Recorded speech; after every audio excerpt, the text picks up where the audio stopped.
سلام به همراهان عزیز، امیدوارم حالتون خوب باشه. با بخش دوم حل مسائل فصل اول کتاب فیزیک 11 الکتروستاتیک و خازن، بخش قانون کلان، بخش 1-3 همراهتون هستم. این بخش از سوال 4 تا سوال 7 رو شامل میشه و شروع کنیم با سوال 4 به حل مسائل و تحلیل کامل و دقیق اونها. سوال 4 از ما میپرسه دو گوی رسانای کوچک و یکسان به بارهای Q1 4 نانوکولون و Q2 منفی 6 نانوکولون رو با هم تماس میدهیم. تماس خب برای اجسام رسانا هست و سپس تا فاصله 30 سانتی متر از همدیگه دور میکنیم. از ما پرسیده که جسم دور میکنیم، نیروی برهم کنش بین دو گوی رو گفته محاسبه کنید و این دو نیرو رانشی است یا رباعیشی. خب بعد از تماس جسم رسانا بار یکسانی خواهند داشت. دو بار Q'1 و Q'2 باید با همدیگه بارشون یکسان بشه. از اونجایی که دو گوی کوچک و یکسان هست و این یکسان بودن برای ما بولد هست، مقدار بار اونها هم میانگین بار دو گوی خواهد. خب اگر بیایم اینجا و حساب بکنیم و جاگذاریمون رو انجام بدیم، بار اول بوده 4، بار دوم منفی 6 تقسیم بر 2 رو خواهیم داشت، یعنی منفی 2 تقسیم بر 2. بار هر کدوم از اینها میشه منفی 1 نانوکولون. پس Q'1 و Q'2 برای ما منفی 1 نانوکولون رو داره به دست میاره. از این قسمت ما میتونیم درک کنیم که نیروی بین اینها رانشی است. چرا رانشی است؟ از اینجایی که نیروی بین دو بار همنام خواهد بود. اما مقدار این نیرو چه مقداری خواهد بود که باید از قانون کلون استفاده کنیم. قانون کلون F برابر با K Q1 Q2 به روی R به توان 2، یعنی با حاصل ضرب اندازه بارها رابطه مستقیم و مجذور فاصله اونها رابطه عکس خواهد داشت. خب 9 ضرب در 10 به توان 9، بار اول ما منفی 1 خب 1 خواهد بود، 10 به توان منفی 9 ضرب در 10 به توان منفی 9. فاصله هم از هم دیگه 30 سانتی متر هست. 30 سانتی متر رو میدونیم 0.3 متر خواهد بود، یعنی به توان 2 برسه 9 ضرب در 10 به توان منفی 2 به دست خواهد آمد. خب از حل این قسمت ما میتونیم 10 به توان منفی 9 و 9 رو به خط بزنیم. 9 و 9 هم ساده میشن. این دو قسمت هم که با هم دیگه ساده بشه 10 به توان 7 نیوتن رو حاصل میکنه. پس نیروی رانشی بین این دو بار بعد از تماس 10 به توان منفی 7 نیوتن خواهد بود. بریم به سوال پنجم برسیم. دو ذره باردار Q1 Q2 و Q3 در سه رأس مربعی به ضلع 3 سانتی متر ثابت شدن. دو بار Q1 و Q2 بارشون منفی 5 و بار Q3 که در این رأس قرار گرفته بارش مثبت 0.2 میکرو کلون خواهد بود. نیروی خالص وارد بر بار رو بر اساس بردارهای یکی آی و جی از ما خواسته تعیین بکنیم. خب مسئله اول اینه که دو بار Q1 و Q2 منفی اما Q3 مثبت هست. پس اینجا هم نیروی 1-3 و هم نیروی 2-3 نیروی رباعیشی خواهد بود، جاذبه هستن. فاصله اونها از همدیگه یکسان، اندازه بارهایی هم که دارن به هم وارد میکنن هم یکسان هست، یعنی اینجا F1-3 و F2-3 ما با همدیگه برابر خواهند بود.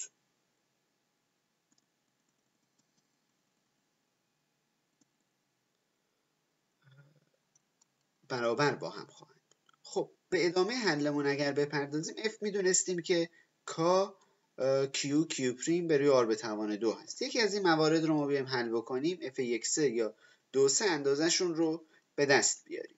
خب 9 ضرب در 10 به توان 9 خواهد بود. بار 1 5 ضرب در 10 به توان منفی 6، بار اون هم که 0.2 ضرب در 10 به توان منفی 6. فاصله هم که از هم دیگه 3 متر خواهد بود که 3 به توان 2 باید برسه. خب با حل این قسمت ادامه بدیم. 3 تا 9 تا خواهد بود، خط میخوره. 5 ضرب در 0.2 1 و با ساده کردنش به 10 به توان 3 خواهیم رسید. خب F1-3 در راستای مثبت آی هست. با توجه به تصویری که داریم در شکل داریم میبینیم اینجا مثبت آی، مثبت جی و این قسمت هم که مثبت آی خواهد بود دیگه. خب پس خواهیم داشت F23 در راستای آی به اضافه F13 در راستای J، یعنی 1000 در راستای آی به اضافه 1000 در راستای J، که خب از اونجایی که نیرو هست و همه چیز بر اسم نیوتن هست، یکای نیوتن رو هم قید میکنیم. همراهان عزیز میتونید از طریق کانال تلگرام که آدرسش در بالای صفحه هم نوشته شده مطالب رو ادامه فایل های مربوطه رو همراه داشته باشید، به خصوص فایل بررسی خط به خط فصل اول فیزیک 11 رو. خب سوال قسمت 6 مسئله دیگری رو مطرح میکنه و از ما پرسیده بارهای الکتریکی نقطه‌ای منفی 4 Q1 Q2 مثبت 5 نانوکولم و Q3 مساوی من 4 نانوکولم مطابق شکل در جای خودشون ثابت هستن. نیروی خالص الکتریکی که هر یک از بارهای Q2 و Q3 بهشون وارد میشه رو از ما پرسیده. بریم نیروی خالص وارد بر بار Q2 رو ببینیم. نیروی خالص وارد بر بار Q2 رو مطابق شکل اون چیزی که دارید میبینید، نیرویی که F12 و F32 داریم با همدیگه برابرن اما خلاف جهت همدیگه هم هستن. در نتیجه برایند نیرویی که اینجا داریم کاملا محرز هستش که برابر با 0 خواهد بود. اما مسئله بعدی ما برایند نیروهای وارد بر Q3 هستش که بریم با هم دیگه مورد بررسی قرار بدیم. خب دوباره میبینید برایند نیروها ترسیم شده، نیروی 1-3، نیروی 2-3 و برایندی که مورد بحث قرار گرفته. خب F1-3 رو اگر بیام اینجا حساب بکنیم 1 روی 3 دیگه، 9 ضرب در 10 به توان 9، قانون کلون که بالا نوشته شده براتون. Q1 بوده 4 ضرب در 10 به توان منفی 9 ضرب در خب این قسمت هست Q3 ما هم هست 4 ضرب در 10 به توان منفی 9، فاصله هم که 16 سانتی متر خواهد بود، 16 ضرب در 16 ضرب در 10 به توان منفی 4. خب اگر ساده کردن رو شروع کنیم اینجا 4 تایی که داشتیم خدا نگهداری میشه، یعنی عملا با یک عدد 9/16 ضرب در 10 به توان منفی 5 نیوتن روبرو خواهیم بود.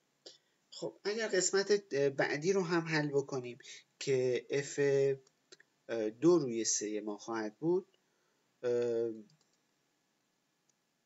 9 ضرب در 10 به توان 9 ضرب در Q2 ما 5 هست ضرب در 10 به توان منفی 9 ضرب در 4 ضرب در 10 به توان منفی 9 فاصله 8 ضرب در 8 خواهد بود.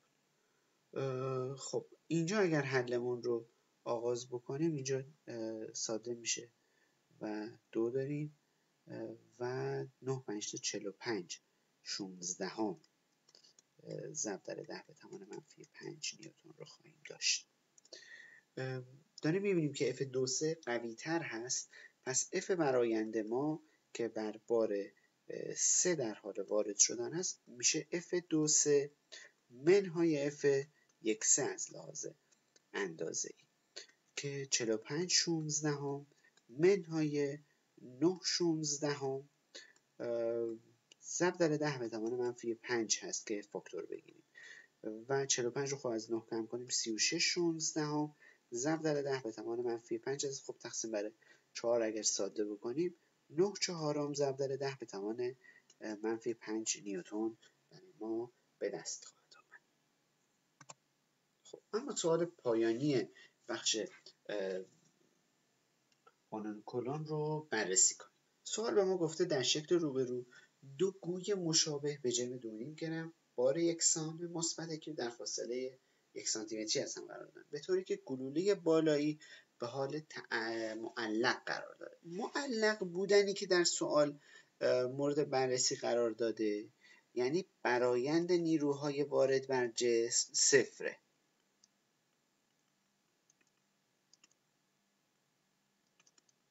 خب یعنی ft صفره.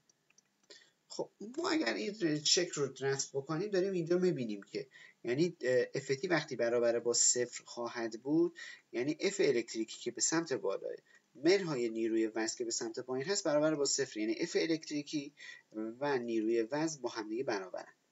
خب مقدار نیروی الکتریکی به صورت K Q ضرب در Q به یک فاصله R2 خواهد بود.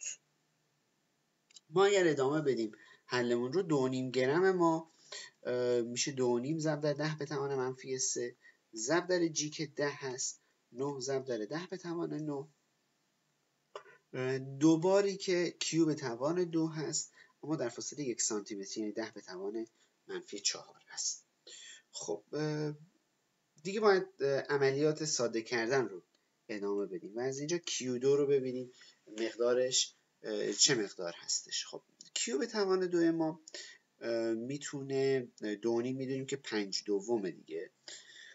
خب یا 25 به حسابش بکنیم که این اعشار رو بدیم با 10 بره ضرب اگر انجام بدیم الان اینجا خواهیم داشت 25 نهم توان 10 به توان 9 هم به سمت راست بره میشه 10 به توان منفی 12 و منفی 4 هم اگر ضرب بشه میشه یعنی منفی 3 داریم منفی 4 داریم 10 به توان منفی 9 دیگه بچه‌ها. من همه رو نوشتم که دیگه شما دیده باشید. خب پس مقدار Q به توان 2 ما الان به دست اومده 25 نهم ضرب در 10 به توان منفی 16. اگر جذر بگیریم Q ما خب اینجا به دست میاد 5/3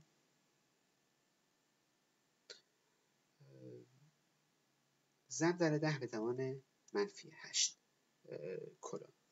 حالا از ما پرسیده تعداد الکترون کنده شده چقدر است. خب بچه‌ها Q برابر با Ne هستش. 5/3 ضرب در 10 به توان منفی 8 از اینجا هم که داریم n ضرب در 16 ضرب در 10 به توان منفی 20 و اگر بیایم دیگه اینجا رو دوباره حلش بکنیم مقدار n ما باید به دست بیاد 5/3 ضرب در 16 ضرب در 10 به توان منفی 8 ضرب در 10 به توان مثبت 20 و این محاسبه رو من میخوام به شما بسپارم. بخش‌های بعدی تو ویدیوهای بعدی بخش‌های دیگر کتاب رو و تمام مسئله‌های کتاب رو با هم دیگه مورد بررسی قرار میدیم تا روزگار دیگری کنار هم دیگه باشیم. خود شما رو به خدا میسپارم.